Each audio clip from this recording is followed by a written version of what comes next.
This week's parsha is Parshat Vayetchanan, and we see a repetition of the Aser HaDibrot, the 10 Commandments. And there are some discrepancies between the first set and the second set, and of course we'll be visiting some of those through the eyes of the Meshech Chochmah. Some, by the way, some differences are more conspicuous than others, but this one is definitely one of the more conspicuous ones. First, we're talking about the one for Shabbat. Back in Parshat Yitro in Sefer Shemot, right, the first time we saw it, it says Zachor et Yom HaShabbat l'kacho, the Zachor, the remember Shabbat, as opposed to Shamor, Shamor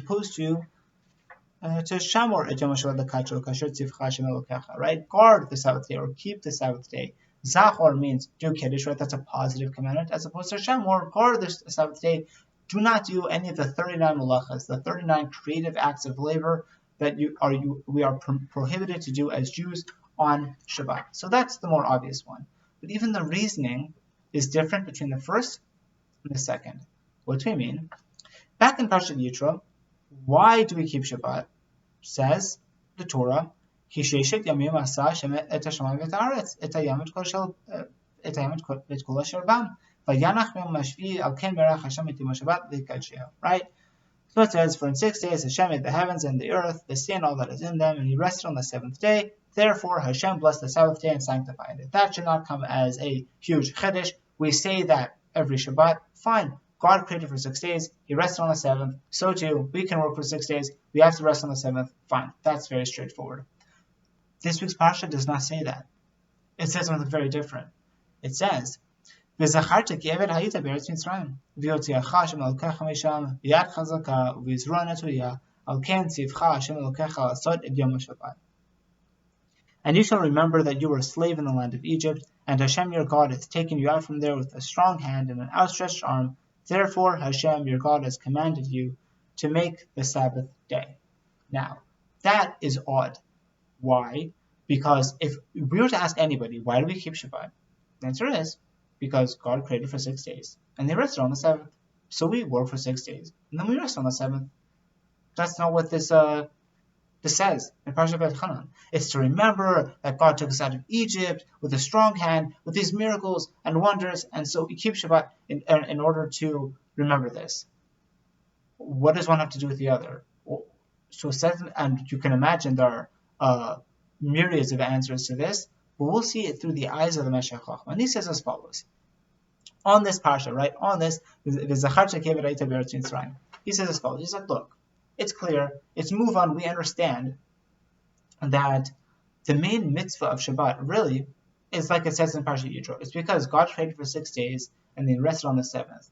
Now the reason why that is so important is because that shows that the world was a chiddush, right, that God created the world new, right, that there is a creator, that there's a manhig, that there's a ruler, that there's a leader, that there's someone who's in control. It shows that God created the world on purpose, and all of these things are central to belief. Now, the reason why that is because those are foundations for religion.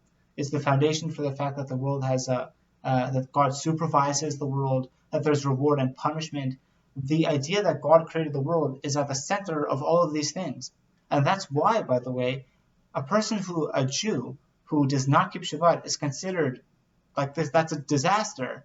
Back in the times of the Nevi'im, and this is clear through Nach, that there's no such thing as conservative or reform or what do we do? The answer is, are you Shomer Shabbat or are you not Shomer Shabbat?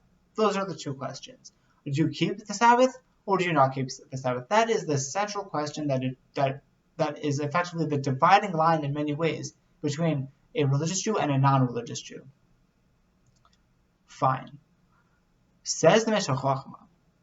Well, okay, but if that's true, then why aren't the other nations, why aren't Goyim also commanded with regards to Shabbat?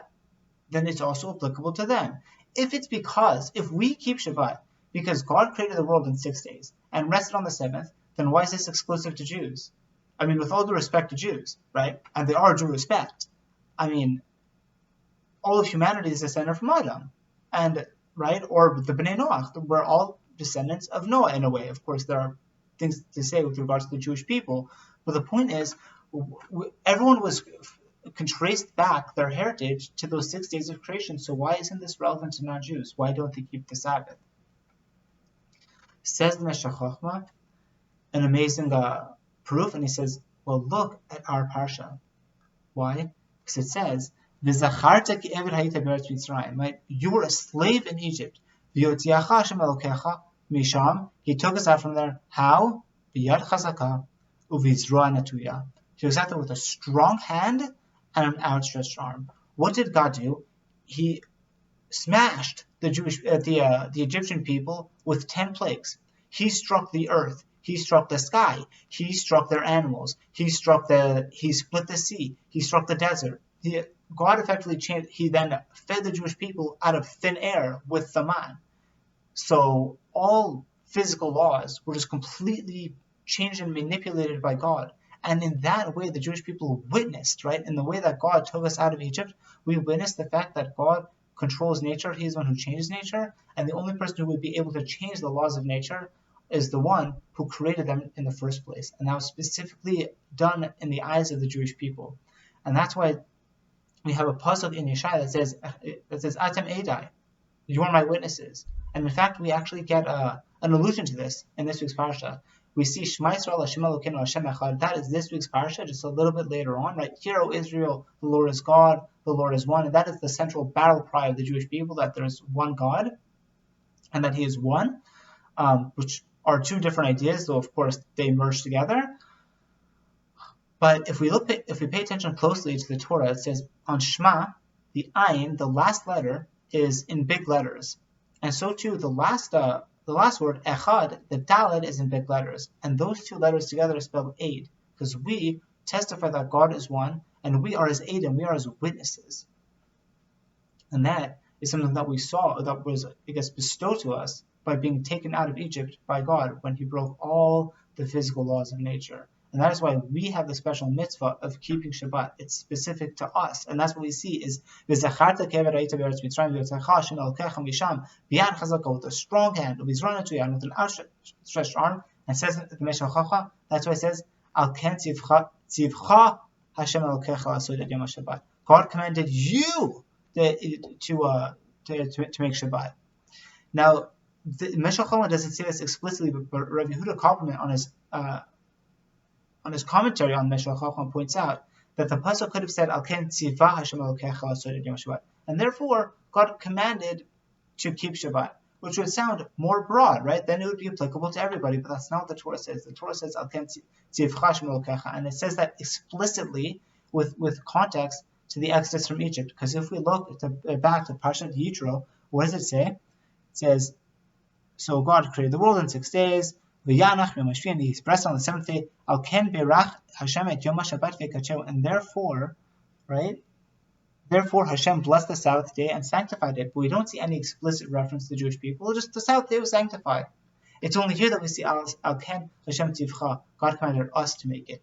Now, just as a final commentary, because this is also commented on by Rabbi Yehuda Kopperman, he points out something amazing, and this is a fairly well-known idea, that the Jewish people are commanded to keep the Sabbath. What's the punishment for not keeping it? Mita, death.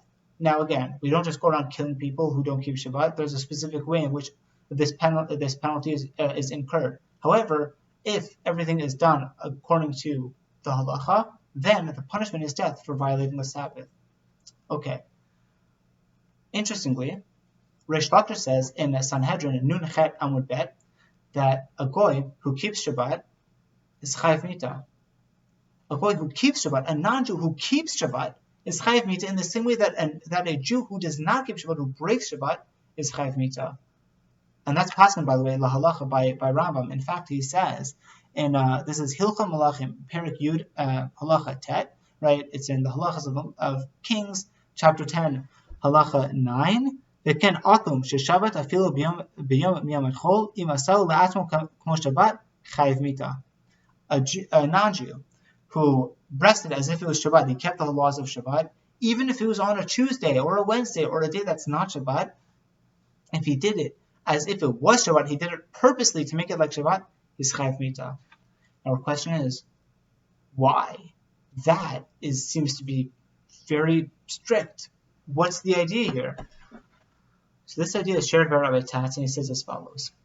Whenever the Torah punishes, whenever the punishment in the Torah is mita, right? is the death penalty. You need to ask, okay, like why? Why is this punishment? Sometimes it doesn't even seem that bad. Why are you punished with death for this? So says Rabbi Tatz, the idea is the whole reason why we're in this world is as Jews to Mekadosh Shem Shemayim, and also as non-Jews. It's in order to reveal our Tzelem Elokim, the fact that we were created in the divine image. We're supposed to bring out that divine image. Now, here is where we see the difference between Jews and non-Jews, and it's amazing. When a Jew does not keep Shabbat, when he breaks Shabbat, what's he doing? Jews are supposed to go work for 6 weeks. We're supposed to go and build the world for 6 weeks. However, on the 7th day, we're meant to rest. We're meant to stop building. None of the 39 malachas. And the reason why that is because although it's true that Jews go out and build the world, our central purpose is to show that the world is more elevated than the physical world that we live in.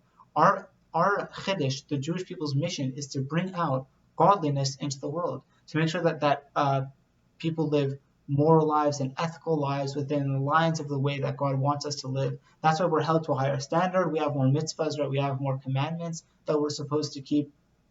And that's that. And the way we show this is by desisting from work on the 7th day.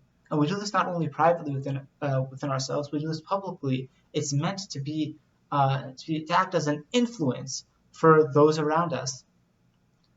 Now that's all well and good. So why is a non-Jew punished for keeping Shabbat? That's a beautiful message. Then why would a non-Jew keep Shabbat? So it says Rabbi Tatz, that's because the goal of non-Jews is different. The goal of the non-Jews is explicitly to go out and build the world. They're meant to discover incredible technologies, to create inventions, to create art and literature and make the world beautiful, and to create incredible architecture. That's their job. And for them to desist from that job, for them to rest on Shabbat, is them abrogating their whole purpose. And that's why the punishment for a non-Jew who keeps Shabbat is the exact same as for a Jew who does not keep Shabbat, because the whole purpose of the Jew is epitomized by his keeping Shabbat. That's what he does. By him not keeping Shabbat, he's forfeited his existence. His whole point of being on this world is gone. And so too with a non-Jew who does keep Shabbat, he's also abrogated his mission statement. What are you doing? Not building the world. Go out, build the world. That's your job. We'll end it there. Shabbat Shalom, and we'll see you next week.